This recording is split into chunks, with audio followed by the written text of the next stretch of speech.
El 15 de octubre de 1889, en las calles envueltas en niebla de Whitechapel, Londres, ocurrió algo que desafiaría nuestra comprensión de los límites entre la vida y la muerte. William Harrogate, uno de los arquitectos y dibujantes más respetados del Londres victoriano, sucumbió a la tisis a la edad de 34 años, dejando atrás a su esposa Margaret y a su hijo de 7 años, Thomas. El funeral en el cementerio de Kensal Green se desarrolló con la solemnidad típica victoriana hasta que los testigos notaron algo peculiar. Mientras los dolientes lloraban, el joven Thomas permanecía perfectamente inmóvil junto a la tumba, su pequeña mano moviéndose en el aire como si trazara líneas invisibles. Cuando Margaret intentó alejarlo, el niño pronunció palabras que resultarían proféticas. Papá prometió que seguiría enseñándome a dibujar. Dijo que la muerte no detendría nuestras lecciones. Pero antes de sumergirnos en esta pesadilla, deja un comentario abajo y déjame saber desde dónde estás viendo y qué hora es para ti ahora mismo.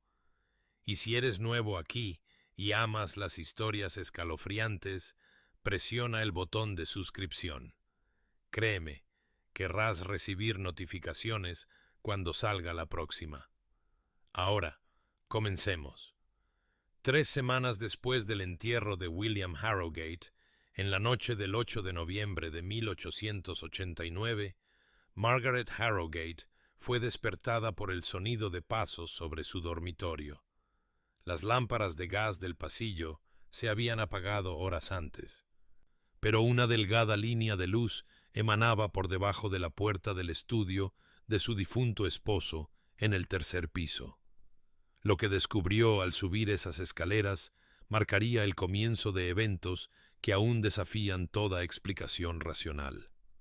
Allí, encorvado sobre la enorme mesa de dibujo de roble de William, estaba sentado Thomas, de 7 años, su pequeña figura empequeñecida por el sillón de cuero de respaldo alto que había sido el favorito de su padre. Pero no fue la visión de su afligido hijo buscando consuelo entre las pertenencias de su padre lo que hizo que Margaret jadeara y se apoyara en el marco de la puerta. Fue el dibujo extendido ante él. El papel mostraba un elaborado alzado arquitectónico de una iglesia de estilo neogótico, con arbotantes, ventanas de arco apuntado y una intrincada tracería de piedra.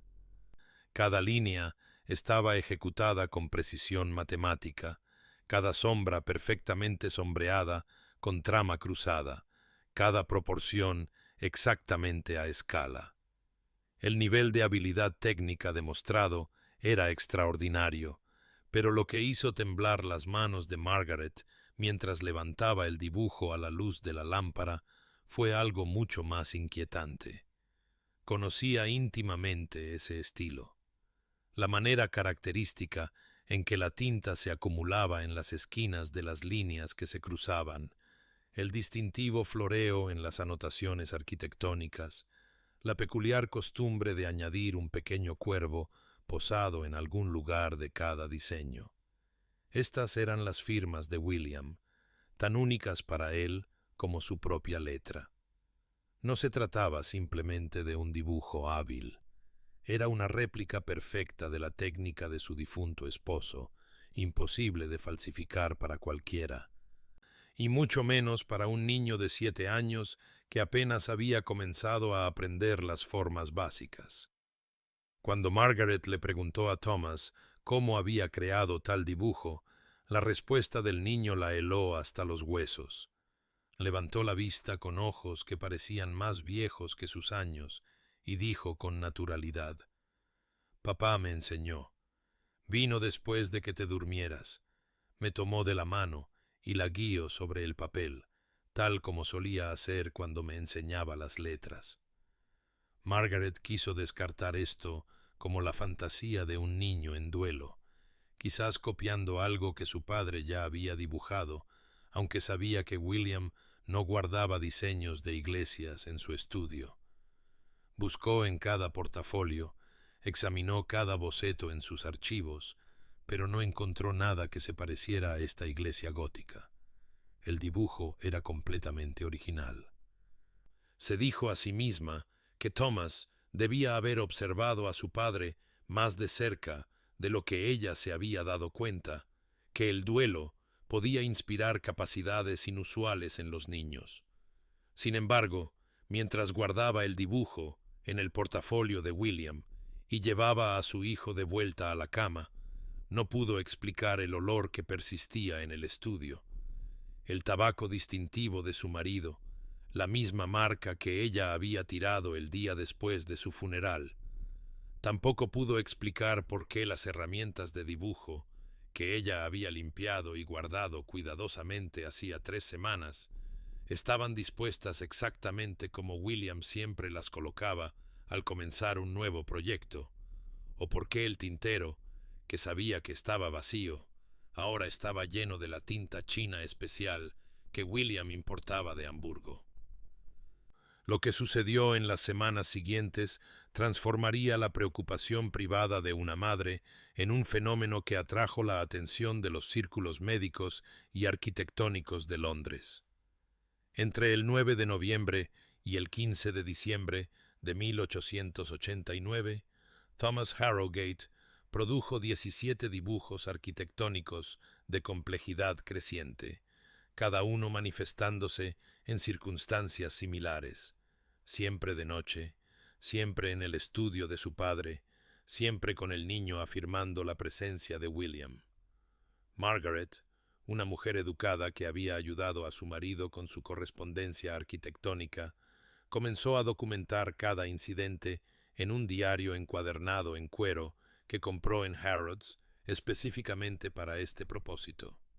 Sus entradas, conservadas hoy en los archivos paranormales del Museo Británico, proporcionan detalles meticulosos sobre la creación de cada dibujo.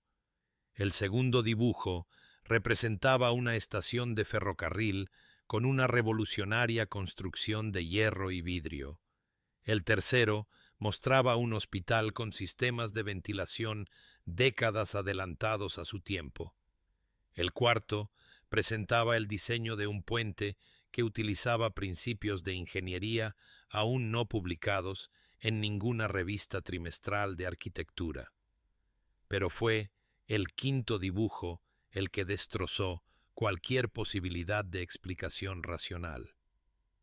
El 28 de noviembre, Thomas produjo planos detallados para una ampliación del Museo Británico que coincidían, línea por línea, con los planos confidenciales que se habían presentado a la Comisión Real solo 3 días antes, planos de los que existían exactamente 2 copias, ambas guardadas bajo llave en las bóvedas de la comisión. Cuando Margaret, cada vez más alarmada, llevó este dibujo al arquitecto jefe del museo, Sir Alfred Waterhouse, éste palideció y exigió saber cómo había obtenido documentos clasificados. La imposibilidad de que un niño de 7 años accediera, entendiera y reprodujera perfectamente estos planos llevó a la intervención del doctor Edmund Carlyle, un prominente médico de Harley Street que había escrito extensamente sobre fenómenos psicológicos infantiles. El examen del doctor Carlyle a Thomas, realizado el 10 de diciembre de 1889, encontró que el niño gozaba de perfecta salud física, pero señaló varias anomalías inquietantes.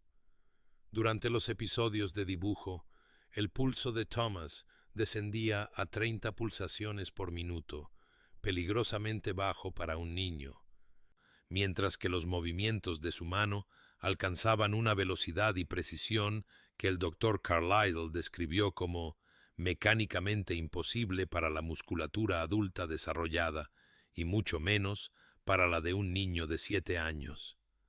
Aún más preocupantes eran los cambios lingüísticos. Mientras dibujaba, Thomas murmuraba especificaciones técnicas en latín y francés arquitectónico, idiomas que nunca había estudiado. Usaba correctamente términos como pechina, trompa y dovela, vocabulario que a los aprendices de arquitecto les llevaba años dominar. La entrada del diario de Margaret del 12 de diciembre captura su creciente terror. Habla de cálculos de carga y distribuciones de tensión. Discute las propiedades de la piedra de Portland frente a la caliza de Yorkshire. Esta mañana lo encontré escribiendo una carta a una cantera en Dorset, preguntando por los precios de los materiales necesarios para un edificio que dice que se construirá en 1893. La letra era la de William. El doctor Carlyle, inicialmente escéptico, presenció a Thomas crear un dibujo el 14 de diciembre. Sus notas médicas describen cómo los ojos del niño se ponían en blanco hasta que solo se veían las escleróticas. Su respiración se volvía casi imperceptible, mientras su mano se movía sobre el papel con precisión quirúrgica. El dibujo resultante mostraba un edificio que el doctor Carlyle reconoció con sorpresa. Era una representación exacta de una nueva ala del Hospital Guy, cuyos planos habían sido aprobados esa misma mañana en una reunión de comité a puerta cerrada a la que él mismo había asistido. Los acontecimientos del 21 de diciembre de 1889 transformarían el caso de Thomas Harrogate de una curiosidad familiar a uno de los incidentes paranormales más documentados de la era victoriana. Margaret, desesperada por obtener orientación espiritual, había invitado al reverendo Jonathan Mills de la iglesia de St. George en Hanover Square a presenciar las actividades nocturnas de su hijo. El reverendo, que inicialmente abordó el asunto como uno que requería consuelo pastoral para una familia en duelo, trajo a 3 ancianos de la iglesia, el señor James Worthington, un banquero, el señor Charles Pemberton, un abogado, y el doctor Henry Ashford, un teólogo del King's College. Lo que estos hombres presenciaron esa noche los atormentaría por el resto de sus vidas. Exactamente a las 11:47 de la noche, Thomas se levantó de su cama en lo que el reverendo Mills describió como un estado parecido al sonambulismo, pero con una intención decidida.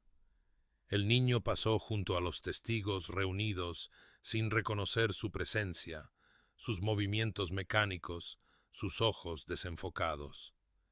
La temperatura en el estudio de William, medida por el termómetro de bolsillo del doctor Ashford, en unos cómodos 62 grados Fahrenheit, se desplomó a 41 grados en el momento en que Thomas cruzó el umbral. Comenzó a formarse escarcha en los cristales de las ventanas, a pesar del carbón encendido en la chimenea. La declaración jurada del señor Worthington, presentada ante la Sociedad para la Investigación Psíquica, describe lo que sucedió a continuación. El niño se sentó en la mesa de dibujo y tomó la pluma con la mano derecha, aunque la señora Harrogate confirmó que era naturalmente zurdo, al igual que su difunto esposo. Su mano comenzó a moverse a tal velocidad que parecía desdibujarse. El rasgueo de la pluma sobre el papel no se producía de la manera intermitente habitual al dibujar, sino como un sonido continuo, como el zumbido de un avispón enojado. Pero lo que verdaderamente aterrorizó a los testigos fue cuando Thomas comenzó a hablar. La voz que surgió de la garganta del niño de 7 años no era su propio tono agudo e infantil, sino el barítono profundo y culto de un hombre adulto. El señor Pemberton, que había conocido a William Harrogate profesionalmente, se puso blanco y se agarró al respaldo de una silla para sostenerse. Era la voz de William, testificaría más tarde, exacta en cada detalle, su ligero acento de Yorkshire, su costumbre de carraspear antes de las explicaciones técnicas incluso su tendencia a tamborilear con el dedo mientras calculaba. El niño, o lo que fuera que hablara a través de él, comenzó a dictar especificaciones mientras su mano volaba sobre el papel. El parapeto almenado requiere un voladizo a intervalos de 18 pulgadas.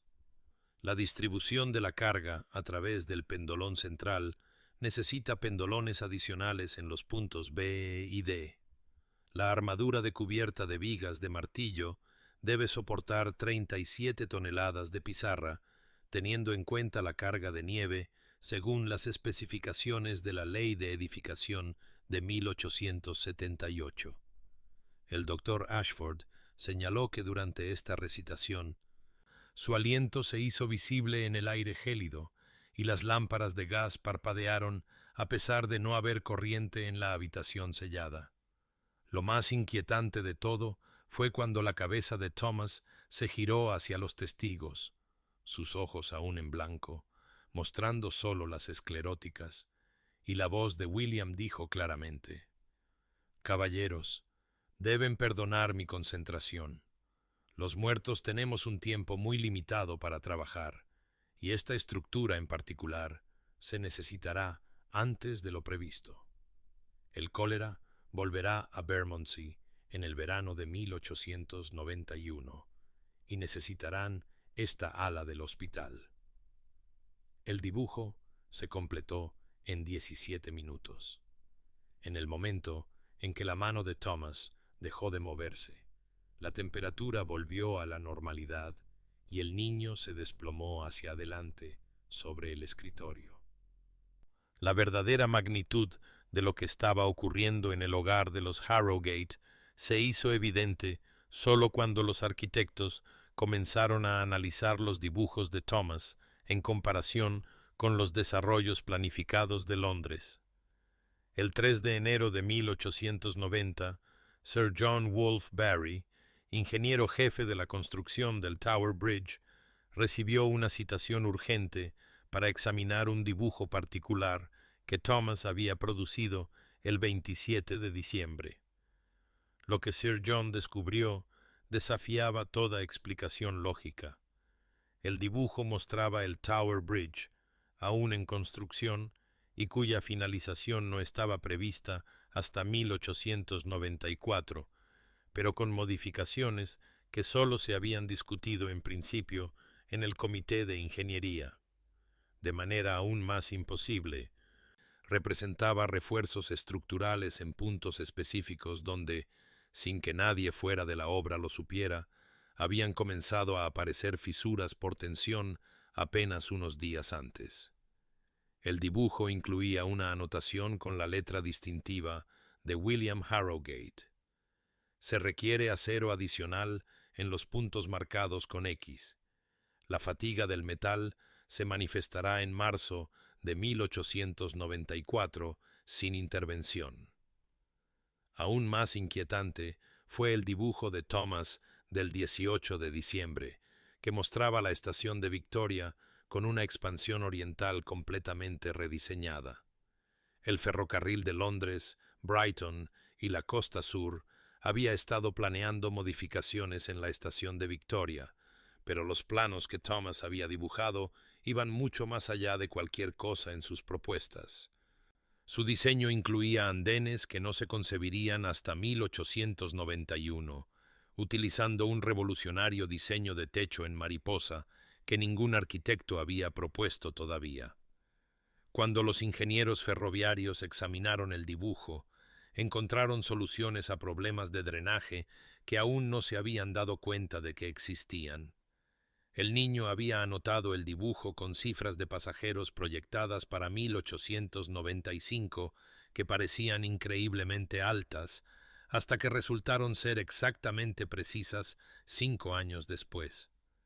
El doctor Edmund Carlyle, cada vez más convencido de que estaba presenciando algo más allá de la explicación médica, inició correspondencia con la Sociedad para la Investigación Psíquica el 8 de enero de 1890. Su carta a Frederick Myers, conservada en los archivos de la sociedad, dice: He examinado todas las explicaciones posibles: criptomnesia, absorción inconsciente de conversaciones escuchadas, incluso una conspiración fraudulenta. Ninguna puede explicar lo que he presenciado. El niño produce conocimientos arquitectónicos que aún no existen, dibuja edificios que no serán concebidos durante años. O estamos presenciando el engaño más elaborado de la historia, o debemos aceptar que William Harrogate ha encontrado una manera de tender la mano a través del velo de la muerte. La atención de la comunidad arquitectónica se intensificó cuando Thomas produjo un dibujo el 15 de enero que mostraba planos detallados para una estación de ferrocarril subterránea. El dibujo estaba etiquetado como Ferrocarril Waterloo and City, inaugurado en julio de 1898. No se planeaba tal ferrocarril. La construcción de la línea Waterloo and City no se propondría hasta 1893. Sin embargo, el dibujo de Thomas mostraba la ruta exacta, la ubicación precisa de las estaciones, incluso el uso revolucionario de la tracción eléctrica que no se decidiría hasta dentro de otros 4 años. Sir Benjamin Baker, presidente de la Institución de Ingenieros Civiles, visitó personalmente la residencia de los Harrogate el 20 de enero. Vio a Thomas crear un dibujo de una técnica de construcción con estructura de acero que no se patentaría hasta 1892. Baker salió de la casa visiblemente afectado, escribiendo más tarde en su diario privado: el niño dibujó soluciones a problemas de ingeniería con los que yo llevaba meses lidiando. Incluyó características de seguridad que aún no habíamos considerado. Si estas son verdaderamente comunicaciones desde más allá de la muerte, entonces William Harrogate se ha convertido en el arquitecto más importante de Londres, a pesar de llevar 3 meses fallecido. El 25 de enero de 1890, la Sociedad para la Investigación Psíquica lanzó la investigación más rigurosa de fenómenos paranormales jamás realizada en la Inglaterra victoriana. Frederick Myers y Edmund Gurney, los miembros fundadores de la sociedad que habían pasado años exponiendo a médiums fraudulentos y desacreditando supuestos eventos sobrenaturales, llegaron a la residencia de los Harrogate con un equipo de observadores y el equipo de grabación más avanzado disponible. Lo que descubrieron durante los siguientes 4 días desafiaría fundamentalmente su escepticismo científico.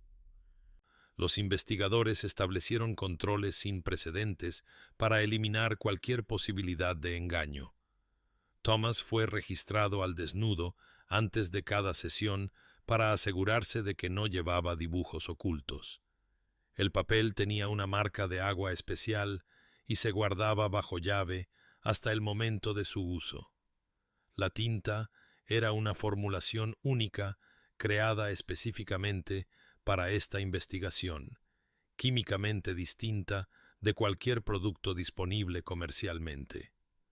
6 observadores se posicionaron alrededor de Thomas en todo momento, con 2 observando específicamente sus manos, 2 vigilando las ventanas y puertas, y 2 documentando cada detalle.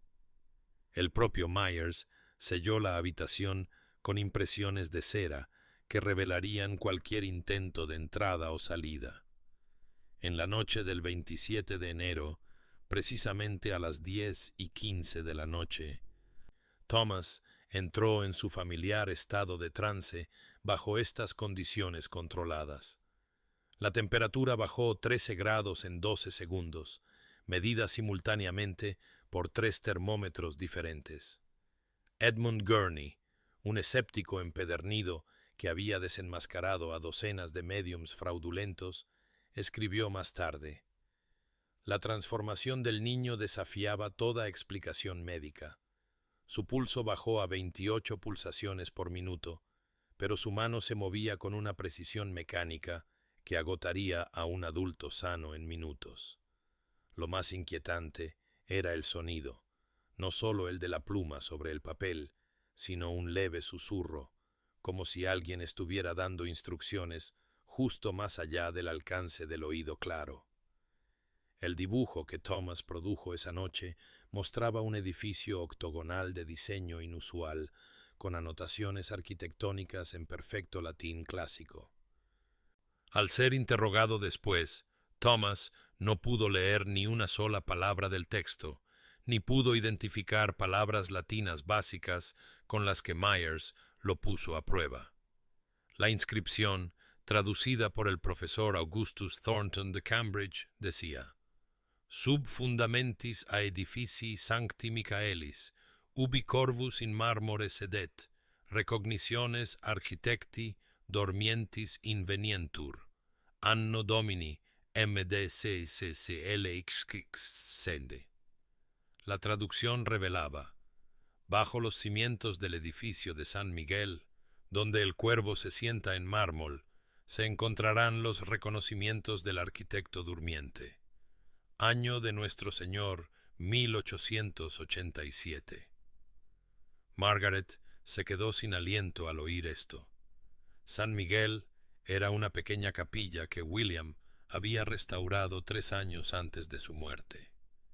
El detalle sobre el cuervo era particularmente significativo, la marca distintiva de William, que tallaba en la piedra angular de cada edificio que diseñaba. A la mañana siguiente, los investigadores acompañaron a Margaret a la capilla de San Miguel en Hampstead. Detrás del altar localizaron una piedra angular de mármol con el cuervo tallado de William. Con el permiso del sacerdote, retiraron con cuidado varias losas del suelo.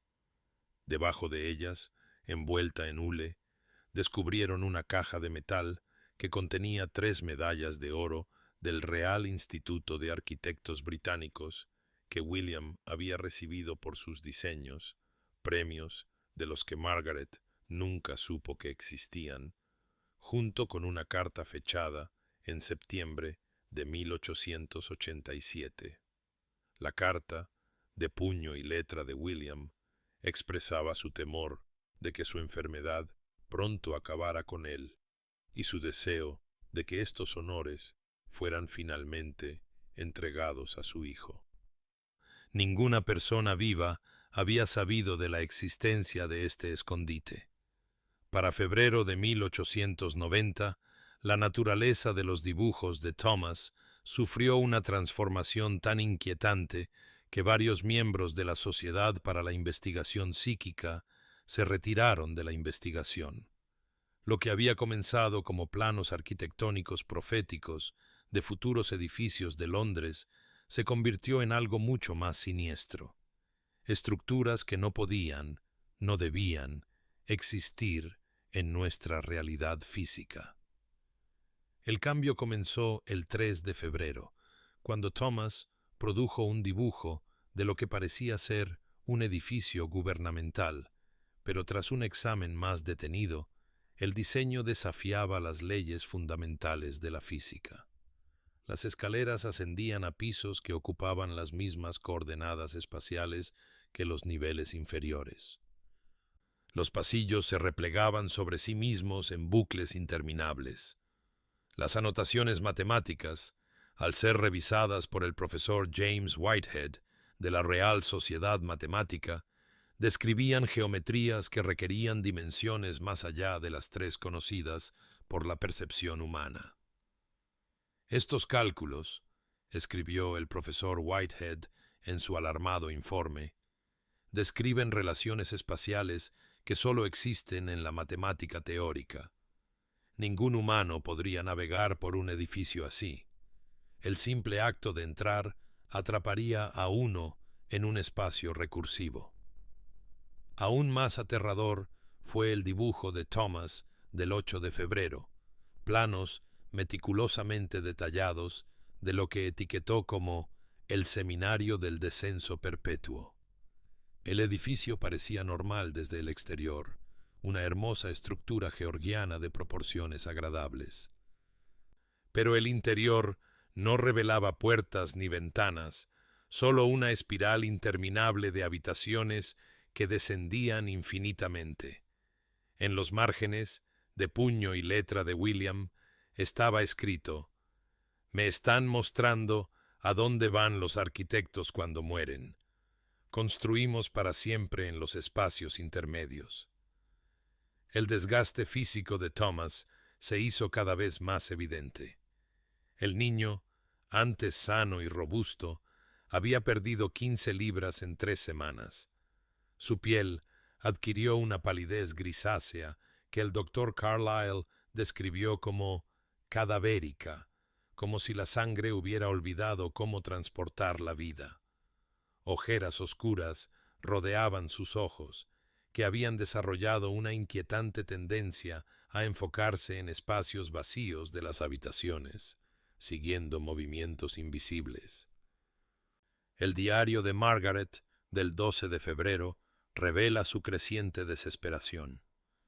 Ya no come a menos que se le fuerce. Ahora habla con su padre durante el día, manteniendo conversaciones completas con el aire. Ayer lo encontré enseñando a dibujar a su hermana pequeña, pero su mano guiaba la de ella de esa horrible manera mecánica, y ella comenzó a dibujar planos de edificios que ninguna niña de 4 años podría concebir. La aparté, y Thomas, o William, ya no lo sé, dijo con esa espantosa voz profunda: «Ella también tiene el don, Margaret. Nuestros 2 hijos pueden cruzar la brecha».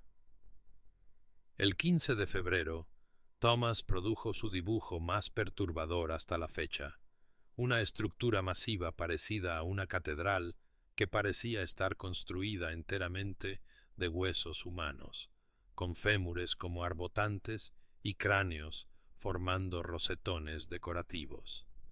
La precisión arquitectónica era perfecta. Los cálculos de carga tenían en cuenta la densidad específica del hueso humano. Las composiciones de mortero usaban médula. La aguja estaba diseñada con vértebras entrelazadas. Frederick Myers, al presenciar la creación de este dibujo, notó que la temperatura de la habitación bajó tan severamente que se formó hielo en el interior de las ventanas, y varios observadores informaron haber oído lo que sonaba como gritos lejanos. Margaret intentó evitar más episodios cerrando el estudio con llave, quemando los materiales de dibujo, incluso sujetando a Thomas en su cama. Nada funcionó. Dibujaba con carbón en las paredes, grababa diseños en la escarcha de las ventanas, disponía los muebles en maquetas arquitectónicas. El niño estaba desapareciendo, consumido por algo que usaba su cuerpo como un conducto para visiones cada vez más pesadillescas de una arquitectura imposible. El 13 de marzo de 1890, a las 3:33 de la mañana, Thomas Harrogate creó su último dibujo bajo las condiciones más extensamente documentadas en la historia de la investigación psíquica. 12 testigos estaban presentes, incluyendo a Frederick Myers, Edmund Gurney, el Dr. Edmund Carlyle, el reverendo Jonathan Mills y 8 miembros de diversas sociedades científicas. Lo que observaron esa noche permanecería como el relato más detallado de aparente comunicación post-mortem jamás registrado. La sesión de dibujo comenzó de manera diferente a todos los episodios anteriores. Thomas no se levantó de su cama en su habitual estado de trance. En cambio, se sentó de repente, plenamente consciente, y anunció con su propia voz infantil: «Papá dice que esta es la última. Dice que debo ir a ayudarlo a construir como es debido». El niño luego caminó hacia el estudio de su padre con un propósito deliberado, los testigos siguiéndolo en un silencio atónito. En el momento en que Thomas tomó la pluma, la transformación fue más violenta que nunca. Su cuerpo convulsionó, su espalda se arqueó en un ángulo imposible, y cuando se enderezó, Era claramente la presencia de William la que lo controlaba. Pero esta vez, la voz de William, hablando a través de su hijo, sonaba tensa, desesperada. Hay poco tiempo. La puerta se está cerrando. Lo están llamando al otro lado de la arquitectura. Lo que se manifestó en el papel durante las siguientes 3 horas fue el dibujo más elaborado que Thomas había producido jamás. Un alzado y planta meticulosamente detallados de la tumba de la familia Harrogate en el cementerio de Kensal Green. Cada medida era precisa, cada elemento decorativo perfectamente representado. Pero el dibujo mostraba algo que aún no existía. Una pequeña tumba sin marcar junto a la de William, con las dimensiones exactas requeridas para el ataúd de un niño. Lo más escalofriante de todo, grabado en la piedra, era una fecha: 20 de marzo de 1890, exactamente 7 días en el futuro.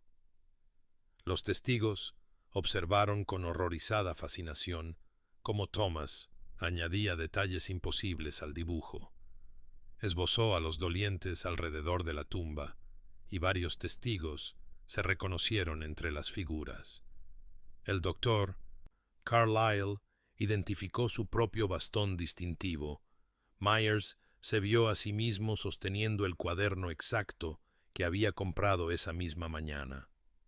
En la esquina del dibujo, Thomas escribió una serie de números que no significaban nada para nadie presente.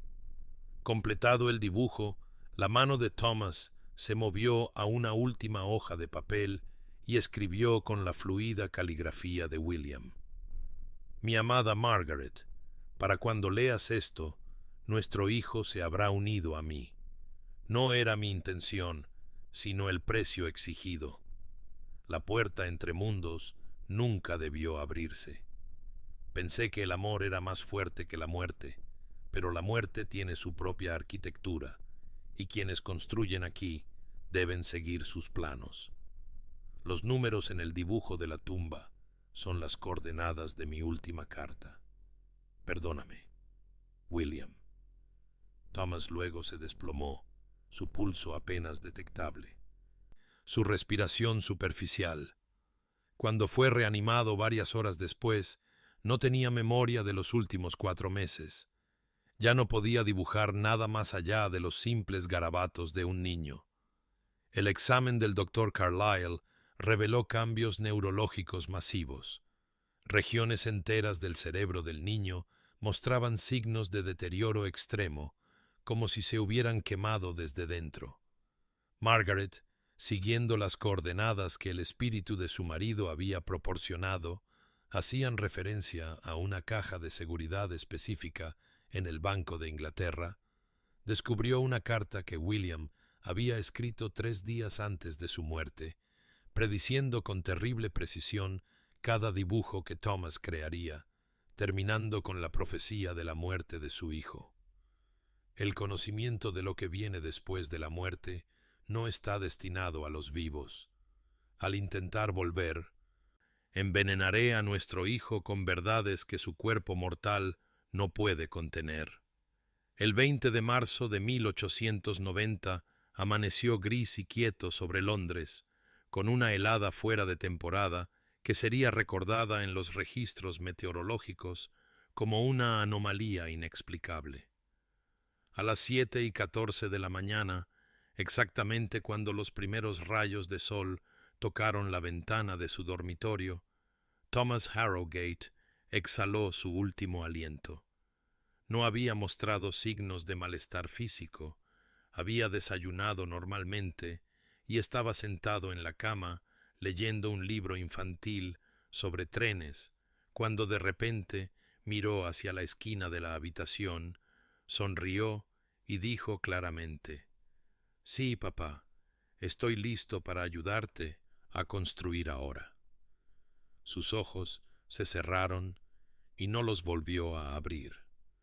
La autopsia del doctor Edmund Carlyle, realizada a petición tanto de la familia como de la Sociedad para la Investigación Psíquica, no reveló ninguna causa médica de muerte. Los órganos del niño estaban sanos, sin mostrar el deterioro que uno esperaría de sus meses de declive físico. Su corazón simplemente se había detenido, como si, en palabras del doctor Carlyle, la fuerza animadora hubiera sido retirada suavemente en lugar de arrancada.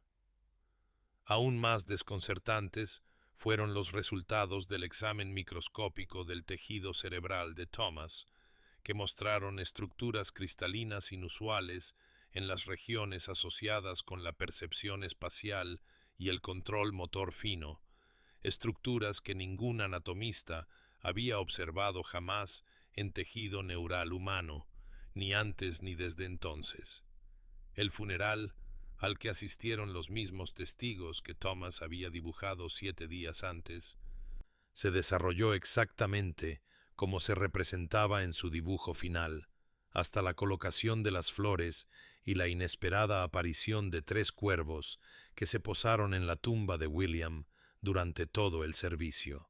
La última entrada del diario de Margaret, fechada el 22 de marzo de 1890, proporciona el único relato íntimo de la interpretación de una madre sobre estos eventos inexplicables. Sé que dirán que estoy loca de dolor, pero estoy en paz. Thomas no me fue arrebatado, fue recogido. William no podía soportar la separación de su hijo, como tampoco podía soportar la separación de su amada arquitectura. Al tratar de continuar su trabajo terrenal a través de Thomas, descubrió que los muertos solo pueden construir en su propio reino, y necesitaban a su aprendiz con ellos. La influencia de los dibujos de Thomas en la arquitectura de Londres resultó profunda y duradera. De los 43 edificios que había dibujado y que aún no existían en 1890-39, se construyeron finalmente entre 1891 y 1920, coincidiendo con sus diseños en un detalle extraordinario. Ingenieros y arquitectos, al estudiar sus dibujos, encontraron soluciones a problemas que aún no habían encontrado, innovaciones que avanzaron la arquitectura británica en décadas. Los 4 dibujos restantes, los de los edificios imposibles que desafiaban la física, fueron sellados por orden del Real Instituto de Arquitectos Británicos y permanecen guardados en su bóveda hasta el día de hoy. Persisten leyendas urbanas de que 3 arquitectos que estudiaron estos dibujos en 1925 fueron encontrados días después en estados catatónicos, dibujando infinitas variaciones de escaleras imposibles en las paredes de sus celdas en el Hospital Real de Bethlehem.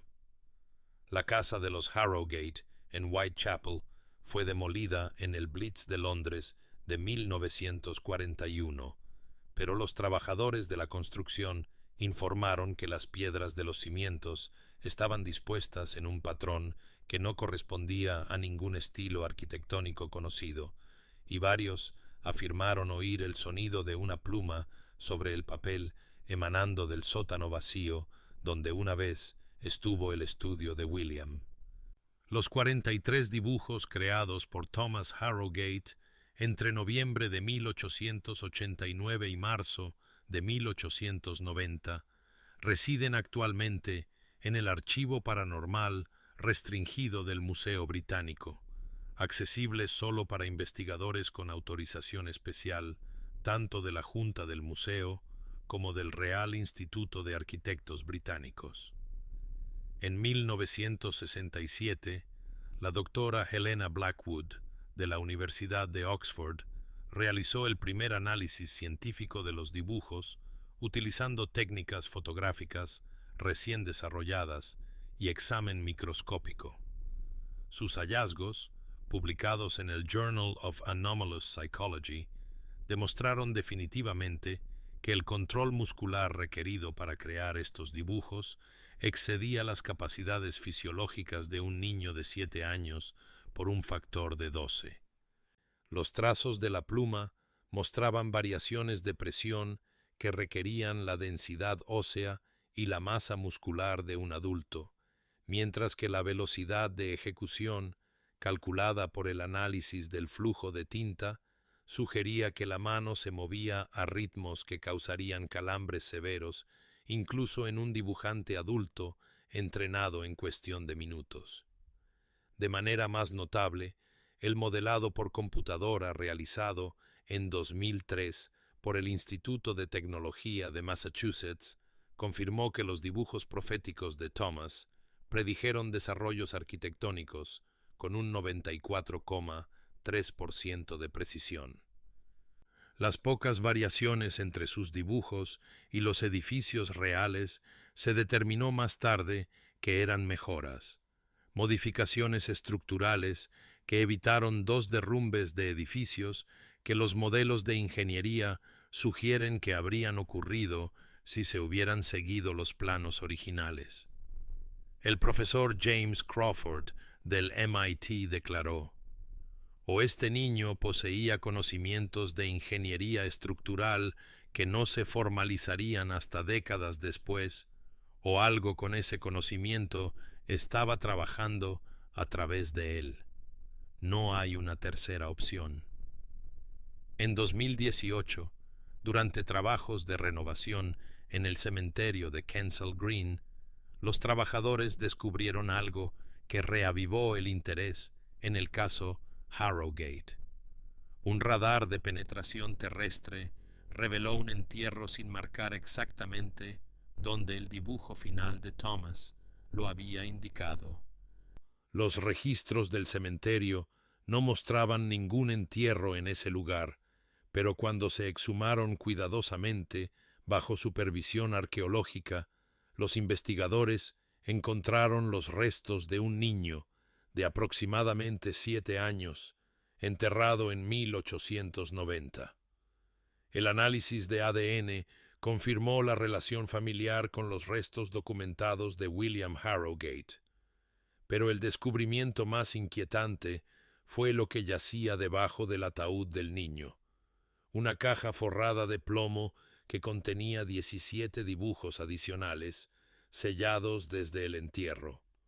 Estos dibujos, creados en el mismo estilo que los otros de Thomas, representaban edificios que se construyeron entre 1920 y 2019, incluyendo el edificio Lloyd's, el Puente del Milenio y, de la manera más imposible, el Shard, completo con su distintiva cima piramidal, dibujado 122 años antes de su finalización. Las implicaciones del caso Harrogate se extienden mucho más allá de la tragedia de una sola familia. Si la conciencia puede sobrevivir a la muerte corporal, si el conocimiento puede transmitirse a través de esa frontera, ¿qué significa esto para nuestra comprensión de la existencia humana? La doctora Sarah Mitchell, actual directora de la Sociedad para la Investigación Psíquica, señala que el caso Harrogate sigue siendo único en su combinación de múltiples testigos creíbles, evidencia física y precisión profética. Sin embargo, quizás lo más escalofriante es lo que reveló en 2019. El caso Harrogate no es del todo único. Nuestros archivos contienen registros de 17 casos similares entre 1847 y 1932, todos involucrando a padres fallecidos que se comunicaban a través de sus hijos, y todos terminando con la muerte del niño en un plazo de 6 meses. En cada caso, el conocimiento transmitido resultó ser preciso décadas en el futuro. Hemos detectado 3 nuevos casos potenciales desde 2015, pero consideraciones éticas nos impiden publicar sus detalles mientras los niños aún viven.